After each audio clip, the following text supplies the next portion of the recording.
Welcome back to the show, everybody. This is the Shankly Sessions, the Liverpool podcast we bring you each and every week out there on the upper tier. If you could head out there to the channel, smash that subscribe and bell notification button, and obviously hit the like button as well on the video if you're enjoying the content that we're putting together. Very, very interesting. This is our Liverpool versus Newcastle preview coming to you 8 o'clock Wednesday evening under the lights at Anfield. Certainly going to present a very interesting challenge for Liverpool. Nothing I would imagine like the Bournemouth one, but certainly it's going to be an interesting one. I have a lot of respect for Eddie Howe as a manager, and how can we forget that 4-3 that they pulled off against us with Bournemouth that time? Still hurts somewhat. But let's talk about it. I mean, if we look at Klopp and Howe and we go with the head-to-heads, they've had 12 matches where there's been one win for Howe, one draw, and 10 losses. But again, as I remember, that 4-3 against Bournemouth, we know how dangerous Howe can be, and we know how dangerous Newcastle can be.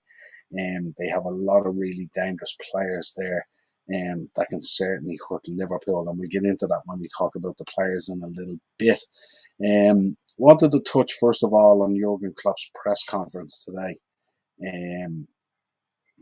I was in Orlando, and on Monday I did the cover the Man United game. I was very, very frustrated. I thought we were so bad. Went in hard on the lads. Went in hard on Klopp. Was frustrated about the transfer window, and a lot of things like that really, really frustrated me. Then we come to the Bournemouth game. We absolutely slapped them up 9-0, and I have to say it's very, very harsh. An absolute disgrace that Scotty Parker lost his job today. I think when you look at the start that he had after beating Aston Villa, and then he came up against some of the top teams and he lost, which is not, it's fairly realistic in their world when they haven't invested the money that they're getting from the Premier League and stuff like that, bar a couple of loan deals and stuff like that. And I think he was quite vocal after the game as well, where he mentioned that he needed help in the market and stuff like that, and needed players, and the board didn't take too kindly to his post-match interview. They probably felt like they had been rinsed. And then obviously they went in and they had a meeting, and he turned around and he said, I want investment, I want players in, I don't want to be dealing with another season where I'm just down the bottom getting slapped up already with a goal difference of -14. And they decided that they were no longer for each other, and Scotty Parker went off. And I mean, the interesting dynamic as well is the Dundee manager as well got fired today after being losing 9-0 as well from Celtic. So it was a strange kind of day, really, in terms of managers and stuff like that. And we know there's a bunch of managers out there at the moment under a lot of pressure, namely Stevie, Lamps, and certainly Brendan Rodgers at the moment, who's at the foot of the table at one point. But yeah, I want to go back and touch on Klopp's presser. Just a quick drink of water. I was encouraged the other day when he came out and he said that he realised that he had made a mistake and they needed to strengthen in midfield. But the timing of this is all very convenient when it's very difficult to get someone in. Let's be honest, we've known since June that we needed to strengthen in midfield. We were promised a midfielder last summer. We chased Tchouameni, and we had a lot of money set aside for him, somewhere in the region of 60, 70, 80 million maybe, or something like that. And he obviously went off to Real Madrid. So that money was there for that midfielder. And then, of course, we bought Darwin Núñez with Mane leaving and stuff like that, but we still haven't strengthened that midfield. And it was obviously identified that we needed to strengthen the midfield badly. And I'm still, from watching the shows and stuff like that, I'm still of the belief that we need 2, if not 3, that it's going to be a massive task next season in the transfer window to try and fix up the issues in that midfield. But it was kind of weird today, the press conference. It was kind of like, it was very clear the way it was sort of the way it went. It was quite uncomfortable for Jurgen Klopp today. Where he was trying to toe the party line and stuff like that, but made it very clear. I mean, what came across to me is he's obviously not being backed. And I don't know what sort of commitment was made to him when he extended his deal and his contract. But he's not being backed. I mean, there's players out there at the moment that we were linked with last season, and now they're available for little or nothing, namely Yuri Tillemans. And he talked today about getting the right player in and stuff like that. And in jest, I put a tweet up today saying that, like, any midfielder out there with a bit of creativity in the range of 24 to 25-year-old who's progressive and has a heartbeat improves our midfield if they can stay fit. Nothing that has happened is a surprise to me. It's not a surprise to me that Thiago got injured. It's not a surprise to me, Jordan Henderson. It's not a surprise to me, James Milner, and Ox and all this. None of this is a surprise. It's not a surprise to any of us. And this is the cards that we've been dealt with, and this is what we have to deal with now. And it's very, very, very frustrating that we always leave ourselves just that little bit short of where we should be in order to be really competitive and actually put ourselves over the line and stuff like that and put in that recipe for success. We've known for well over a month to 6 weeks at this stage now that we needed to strengthen in midfield. We've known for a long, long time. We knew last summer, and we didn't do it, and we were promised next summer we are going to do it. Now we know that we're chasing Jude Bellingham, and we know that that's a huge deal, and it's going to be colossal money and stuff like that. But that doesn't negate the fact that by next summer we're going to need 2 or 3 midfielders, because Jordan Henderson will be a year on, and Thiago will be a year on, Milner will be a year on, Ox will still probably have his leg up somewhere in an ER room or something like that. We know Naby Keita will probably have moved on. Doesn't seem like he seems to be the solution there at all. I think his time at Liverpool has probably come to pass, and I wonder has Klopp ran out of patience. But this press conference today, it was kind of like there was so little in the press conference about the actual Newcastle game. It was more about the transfer window. What are you doing? Who are you working on? Obviously, they weren't going to give out any names or any information in relation to that. But I didn't gain any confidence out of that presser today to say that they're very close to a deal. The talk was really about we need to find the right player, that it's really, really difficult. And then once they started talking about solutions in the squad again, I just wanted to actually take my head and actually loaf a pebble dash wall. That's how I felt about it. I was so frustrated. It's just like, if you look at our bench last weekend against Bournemouth and tell me where the solutions are in the squad. And I know a couple of players might return from injury and stuff like that. The talk is Thiago is close. The talk is that Curtis Jones is close and stuff like that. But the reality is, both those guys potentially will get injured again, and not too far off. I mean, Thiago might come back in. He might play 4, 5, 6 games, and he's going to pick up some sort of a knock that costs us another month. And these are the months that costs us the championship. These are the months, where we don't do what we should be doing. And we've already had a really tough start. So if we want to be in a title race, and I'm hoping that the Bournemouth game might be at the level, even though it's Bournemouth, and no disrespect to Bournemouth, that we should be able to kick on now. Firmino has found a bit of form, so hopefully that stays with us. Obviously, Darwin Núñez is going to be available for the derby. He serves his ban. His last game is the Newcastle one, so hopefully he'll be available for the Everton game in May. Let's see how that goes. But it's just that presser today, solutions, the impact of, he was talking about the impact of signing a player and the impact it has on the squad and the players that are there. Look, most of the players that are there in terms of our midfield are sitting in the emergency room at the moment. They're injured, they're not playing. So, like, I don't know whose nose he's thinking of putting out of joint by signing a midfielder. He's certainly not putting Alex Oxlade-Chamberlain's nose out of joint. He's certainly not putting Curtis Jones' nose out of joint. He's certainly not putting Naby Keita's nose out of joint. Because if you look at Ox and Keita, they literally don't play. And that's the real problem and stuff like that with sticking with this, Anyway, that was just my thoughts on the presser today. I just thought it was one of those ones where it was really uncomfortable for the gaffer. And listen, I love Jurgen Klopp as much as anyone. But if this doesn't, if we don't resolve something in the next few days and strengthen, and we don't give ourselves every chance, and we're kind of nearly writing off this season somewhat. Remember, next week we're slung right into Champions League football then as well. So it's going to come hot and heavy with 2 to 3 matches every week. So we're going to need reinforcements. We're going to need to sign midfielders. And I don't want to hear the noise of, we left it too late and we didn't know and we thought we could find solutions. We've known since last summer we need to sign the midfielder. And we know based on the boys' ages and stuff like that, the likes of Milner and Henderson and stuff like that, that we need to sign backup and stuff like that, and we need to bring in creativity and stuff. So this is not news to anyone. We've left it late. We've put ourselves in this position, and we need to find a solution by Thursday evening at 11 o'clock. Just to let people know, Thursday's Tier Talk, the first hour is going to be a Premier League preview for the weekend and Beat the Bookie with our picks as we always bring them to you.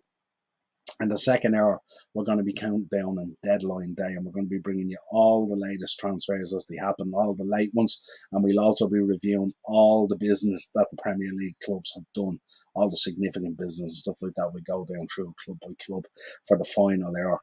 And Darren will be back in the hot seat with me as well, and maybe Mark might jump on for the last hour or something like that. I know United are playing, which is very unusual, very weird as well to have a match going on in the middle of the transfer deadline. And stuff like that, and especially with United still wanting to do a bit of business, but neither here nor there. Let's get into the preview. Obviously, Liverpool coming off the back of a 9-0 win against Bournemouth. You know, a lot of really good stuff happened that game. We were at it from minute one. Trent looked back to, you know, somewhat the form that we have seen with those overlapping runs and some of the stuff, and a cracking goal as well. But the whole team, I think, played really, really well. Firmino rolled back the clock to 2018, picking up 2 goals, I think it was, and 3 assists. Harvey took his goal really, really well. Trent's goal was a brilliant goal. Carvalho came on, took his goal really, really well. Virgil with his header, really, really well. So the whole team as a unit played really, really well. But I think that was the difference. The difference in the Bournemouth game was we played as an actual unit. We played as an actual team. There was less disjointment. The passing was crisp. The only concerning thing really was Mo Salah, and he laughed it off where, you know, he couldn't bag a goal and he couldn't bag an assist. But I think we played really, really well in that game, and I hope that now launches our season, and that's now the benchmark of level of play that we're going to start moving forward with now, as opposed to the first 3 games, which was absolutely shocking. Newcastle are coming in on the back of I think it's a win and 3 draws. That's their form at the moment. But an absolutely unbelievable game last weekend against Man City, the 3-3 draw. Absolutely brilliant. They were at it and they looked amazing, and they could have scored more. I probably felt a little hard done by the draw in the end, but we're absolutely brilliant. And we'd expect nothing less from Eddie Howe. Eddie Howe is a fabulous coach. He sets up his teams really, really well. And he has a great eye for a player and a great eye for figuring out what to do with a player. If you look at Joe Linton is like a brand new player under Eddie Howe. Absolutely fabulous work he's doing there. And they also came in then off. They had that draw against Wolves. They were a little bit blunt in front of goal, but laid on Sam Maximin scoring an absolute cracker of a volley into the far corner. Absolutely brilliant. So they're on a run at the moment. They're undefeated so far this season, and they're going to pose a huge threat for us as well. Key areas we will look at later, of course, but very, very strong in the counter attack. Very, very strong on free kicks, and very, very strong from set pieces and corners and stuff like that, especially with the height that they possess in those boys when they go up the likes of Share and stuff like that, and we'll talk about it later. If you look at Liverpool's form at the moment, 2 draws, a loss and a win. The win against Bournemouth, the loss against Man United, which was shocking, and then the 2 draws, Crystal Palace and Fulham. A very poor start to the season. Newcastle, on the other hand, with a win and 3 draws. After playing Man City as well, doing really, really well and undefeated. If you look at team news at the moment, let's just go through quickly the team news. Obviously, everyone knows we're missing Diogo Jota. Apparently, he's going to be back in training later on this week, so we'll definitely welcome him back. We've badly missed him. We know Joel Matip is still out at the moment. We know Ox is going to be out till October. Kanate is still out. Calvin Ramsey still out. Naby Keita seems unavailable. I don't know what the conundrum is with Naby Keita, what's going on here. You know, he was in the side as a sub, he wasn't used, he disappeared, he went off, there was talk of the contract, and he wasn't going to renew his contract and all that kind of stuff. So I don't know what's going on there with Naby Keita. We know that Darwin Núñez is suspended, but he will be back for the derby.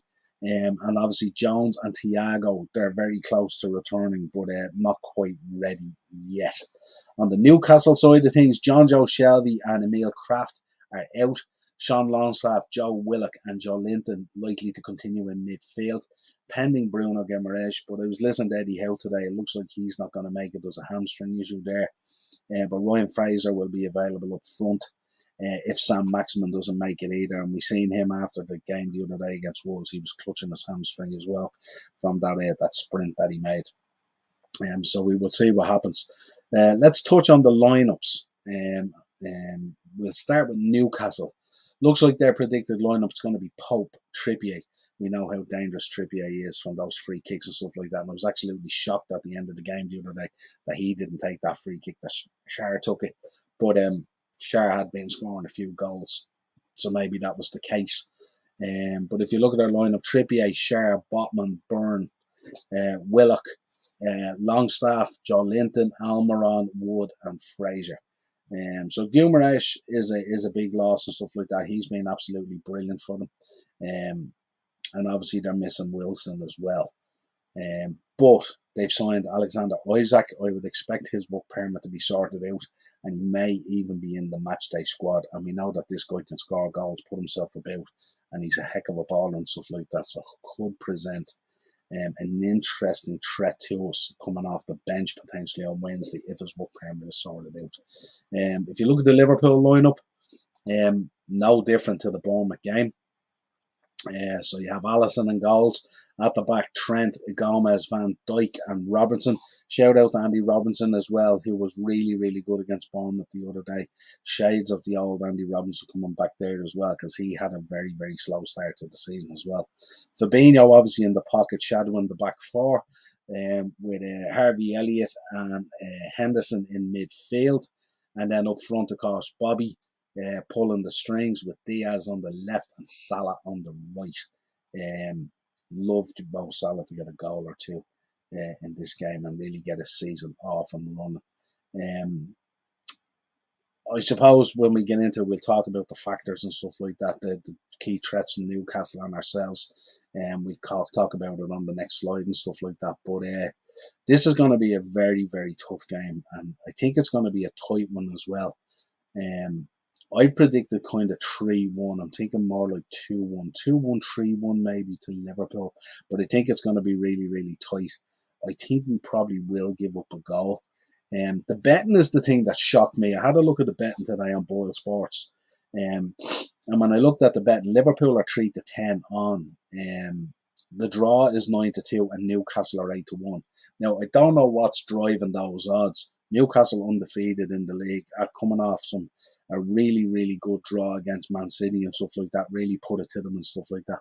How they are 8-1, I do not know against us, especially in the form that we've shown, if you exclude the Bournemouth game and stuff like that. And I know we can't, but our form guide would show that that's typically not our form at the moment and stuff like that. But yeah, they're the odds. Newcastle at 8-1. I think if you're going to have a flutter, I don't think that's a bad one. I'm a Liverpool man and stuff like that, but I don't think that's a bad one to look at. Hopefully it doesn't happen, but I think it's going to be a really, really tough game, and I think they possess a lot of different threats, and we'll talk about them now. If you look at, I'm going to go full screen on this. If you look at the key dangers for Newcastle, if you look at Trippier, very dangerous on the wing and set piece delivery and stuff like that. As I said the other day, I was shocked that he didn't take that last free kick. Kind of selfish for me as well, because I have him in my fantasy team as well. That back line of Botman, Byrne, and Schär, all very dangerous in the air and stuff like that. We've seen Schär this season picking up, I think, a couple of goals, but we know how big the boys are. Byrne is an absolute monster. And we've seen Botman as well, who was so unlucky the other day, went in for a corner, I think it was, and just missed a header to put a goal on the board for them. We know Willock's runs from deep, picking up second balls and stuff like that can be very, very dangerous, and we know he can hit a ball. And the physicality of Sam Maximin, if he plays, very, very dangerous as well. Alexander Isak, the new signing, he'll be looking to make an impression if his work permit has come through. If they spring him from the bench and stuff like that, could make an instant impact. And we know he has an eye for goal and stuff like that. Could be a real danger. Almiron's clever play, especially at winning free kicks and corners and stuff like that. He's a tricky little customer like that who tends to draw a foul And that's something we're going to have to be very careful of, because again, Trippier can be sensational from a dead ball and stuff like that. And even if it's out kind of wide, slinging balls in there, they've lots of aerial threat in there. It's very strong with Botman, Burn and Shara, as I said. The powerful running of Joe Linton when he picks up the ball in midfield, the likes of Henderson and stuff like that are going to have to be very, very conscious of that. And also Fabinho. If we're not really, really careful there, you've got Joe Linton, you've got Willock, and you've also got Joe Linton, Willock, and Almiron. And Fabinho could find himself very isolated there if Jordan isn't doing his job and on his game and stuff like that. And then we also have the aerial strength of Chris Woods, albeit he hasn't been hitting it out of the park and scoring goals, but certainly brings that danger. From Liverpool's points of view, Robertson, as I mentioned earlier, returning to form, but will be busy both ways with Trippier, so he'll have to be on his game on Wednesday evening, both defensively and offensively. Van Dijk and Gomez will need to be really careful not to give many corners and free kicks away. And again, Newcastle very dangerous from set pieces and corners and stuff like that, so we have to be aware of that. Fabinho will need to be strong in that shadowing role, as I mentioned already, especially with the runs of Joe Linton and Willock. Really, really careful on that. And Almiron as well can be a danger. Henderson, similar to Fabinho, will need to be alert and also needs to start much sharper. Can't afford to give any needless possession away. I thought the other day in the Bournemouth game, I thought Hendo was the guy who started a little bit slower and stuff like that, was giving the ball away in the first 4 or 5 minutes and stuff like that. Need to be careful of that. Harvey will be the guy mostly providing the creativity with Bobby and Trent, so we can expect more of those triangle passing and overlapping runs with Salah, hopefully, who must be due a goal at this stage. I think he did everything on Saturday, bar score a goal. I mean, he was underneath the bar at one stage, still went over of that. And I think that the smiling of him was one, it was he couldn't believe he hadn't put one on the board. I mean, Liverpool winning 9-0 and Mo Salah not getting an assist or a goal is fairly shocking at times, you know. But certainly Harvey, I would expect that. I'd also expect, maybe depending on how the game's going as well, Carvalho to be introduced as well. I mean, he's done really, really well when he's come on. And he might have even put himself in the window maybe for a starting position. I'm not sure, but I think with the strength of that midfield, it might require Henderson to sit in there and do that dogged sort of work, where Carvalho will be more kind of creative going forward and stuff like that. Luis Diaz is an interesting one as well. He won't find it easy to operate on the outside where he normally makes those outside runs, because obviously Trippier and the speed of Trippier as well, he'll be able to match him for pace. So he may need to come inside more often and stuff like that, which for Luis Diaz normally isn't a bad thing, especially if he's on the edge of the box. He likes cutting in from the left into the right, coming across the box and launching into the far corner. So that may be where he can do the damage and stuff like that. But certainly the battle between himself and Robbo, and that link-up play with Hendo on that side as well, up against the likes of Trippier and stuff like that, is going to be a very interesting dynamic. I think from our point of view, and I think we need to be careful, it's not a game for us to be slinging balls into the box, you know, where we sort of attack with Robbo one side, Trent the other side, and they're just pouring these corners in and, you know, slinging balls into the box and stuff like that. Newcastle are very powerful at the back. Big defenders, very, very tall and stuff like that. That's bread and butter to them. They'll eat that up all day. And if that's the way we go, it can get very blunt at times. And then as the clock ticks on, we start moving out of our natural progression and what we do. And we start trying things that's unorthodox to us, if you like. And that's where we kind of falter and stuff like that. So I think we're going to have to try and play a little bit more up the centre, play between the lines and stuff like that. Try and make those runs to open up the defence and stretch it and stuff like that. Otherwise, what you'll find is they'll try and hit us on the break with the speed of Joe Linton, Trippier and Almiron, and Sam Maximin as well if he plays. And the problem for us is they will sit in and we won't get any room in there with the size of those guys and the strength of those guys as well. And it could very quickly become very frustrating. And I think that's what we need to be careful of. We've seen it in the past. These teams just sit in and then they hit us on the break. And you're not going to get much change out of that Newcastle defence if they sit in. The likes of those guys, they're absolute monsters in there. And I don't see us getting much if that's the tactic that we deploy. I think we're going to have to be much more clever. We're going to hang on to the ball a bit more. We're going to have to draw them out. We're going to have to open them up and have to stretch that defence a lot more than what we normally would do in order to open up those little sort of passages there for Harvey to play those passes and Trent into Salah on the run and stuff like that and all. If we find that we're just going down the wings and slinging balls in, I think Newcastle will just deal with that all day, and it could end up running out a very stale draw, which would be really bad news for us, especially coming off the Bournemouth game. We need to keep that winning going. And then we've got a tough game at the weekend as well at lunchtime on Saturday, the Merseyside derby heading to Goodison. That's not going to be easy either. They'll be up for that. So that's it. That's your preview. That's all. I think it's going to be a very tough game. I don't think it's going to be easy by any stretch. I think we'll have our work cut out for us, but I think we have to be from minute one, like what we did with Bournemouth. We have to put it to them. If we give them any impetus at all, they have plenty of quality there to really hurt us if they want to. But yeah, let's do this, Redman. Let's keep this winning feeling going. I'll be back tomorrow evening with a match reaction and player ratings. And like I said, Thursday on the Thursday tier talk, we'll be covering deadline day, plus beat the bookie, plus a preview and stuff like that. And then we're going to be coming at you. We'll give you a preview on Friday for the Merseyside derby, and we'll hopefully give you a match reaction on Saturday. I am away in Cardiff at the weekend. I'm heading over to clash at the Castle in the Millennium Stadium with the lads, and it's going to be a cracking trip, but we'll try and fit everything in as much as we can. But in the meantime, Reds, let's do this.